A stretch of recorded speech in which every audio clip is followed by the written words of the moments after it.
ఈరోజు మనం సజీవులుగా ఉన్నాం దేనికి చెప్పండి? కొంతమందికి ఏంటంటే దేవుని స్తుతించడానికి. కొంతమంది మనసు ఎలాగుంటుంది? దేవుని స్తుతి కాదు, స్తోత్రం కాదు, మనం బ్రతకాలా, ఈ సంవత్సరంలో ఏం చేయాలి చెప్పండి? ఈ సంవత్సరంలో ఏం చేయాలా? ఇంకా సంపాదించుకోవాలా, ఇంకేం చేయాలా, ఇంకా పైకి వెళ్ళాలా, ఎదగాల, ఏవో కోరికలు ఉంటాయి.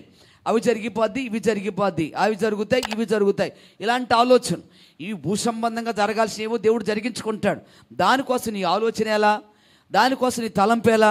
దేవునికి స్తుతి కలుగును గాక. అర్థమవుతుందండి? అర్థమవుతుందా? అయితే దేవుడి కోసం నువ్వు మరొక సంవత్సరాన్ని దేవుడు నాకు ఇచ్చాడు కనుక నేనేం చెయ్యాలి? ఈ మరొక సంవత్సరాన్ని దేవుడు నాకు ఇచ్చాడు. ఇది దేవుని యొక్క దయా కిరీటం కనుక నేను ఏం చేయాలి ఈ సంవత్సరంలో? ప్రభువు కోసం నేను ఎలా బ్రతకాలి? ప్రభువు నేను ఎలా స్తుతించాలి? ప్రభు నేను ఎలా కనపరచాలా? ప్రభు నామను ఎలా మహింపరచాలా అనేటువంటి ఆలోచన మనం కలిగి ఉండాలి. అర్థమవుతుందా? నీకు కావలసినంత కూడా ఎవరు చూసుకుంటారు? దేవుడు చూసుకుంటాడు. దేవునికి మహిమ కలుగునుగా. బైబిల్లో పౌలు భక్తుడు చెప్తాడండి, దేవుడు కాదు కానీ పౌలు భక్తుడు చెప్తాడు, పెళ్ళయిందంట ఏం చేస్తుంది? భర్తను ఎలా సంతోష పెట్టాలా అనుకుంటుందంట. అవునా?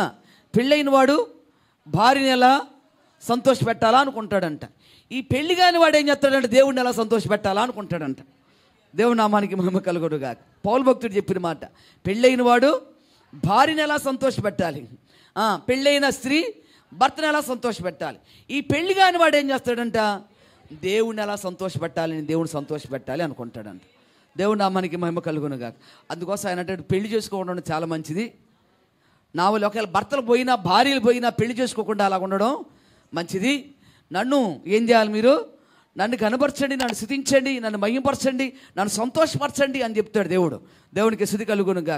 కానీ ఏం చేయాలంటే మనం ఎప్పుడు కూడా ప్రభువుని స్తుతించాలా, ప్రభునామాన్ని మహింపరిచేటువంటి వారుగా, ఘనపరిచేటువంటి వారుగా ఉండాలి.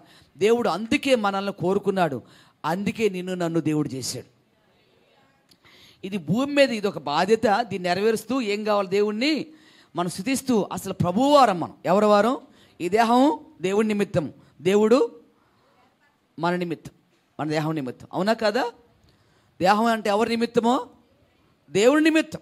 కొరింథీ రాసిన పత్రికలో దేహమేమో దేవుడి నిమిత్తం, దేవుడేమో మన నిమిత్తం. దేవుడేమో మన కోసం, మనమేమో దేవుడి కోసం.